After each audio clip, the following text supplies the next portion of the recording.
Si ton WC fait du bruit et n'arrête pas de se remplir, souvent c'est ça. Et un WC qui coule non-stop, c'est beaucoup d'eau gaspillée et ça en veut pas. Ici, le problème, c'est la membrane du flotteur qui ne vient plus couper le robinet. Donc tu commences par tirer la chasse, tu viens couper l'alimentation d'eau et tu peux dévisser ton flotteur.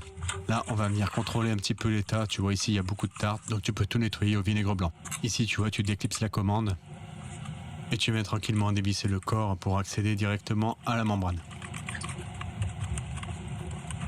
Et voilà, tu vois, on accède à la membrane. C'est ce petit bout de caoutchouc là qui est maintenu par un petit picou. Voilà, donc tu viens le démonter délicatement et il sort tout seul. Ici, il est en bon état, mais par contre, s'il est fendu ou percé, tu changes direct. Et souvent, il suffit juste de le nettoyer pour qu'il refasse une étanchéité parfaite.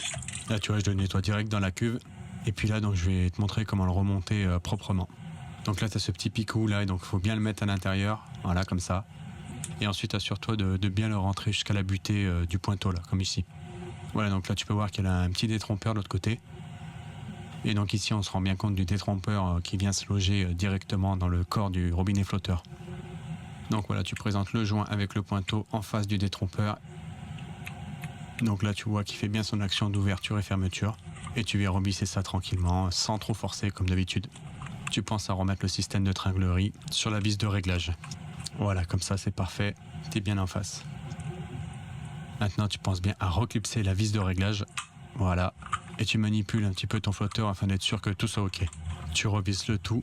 Tu vois, là, c'est parfait, sans trop serrer. Et maintenant, tu peux réouvrir l'eau.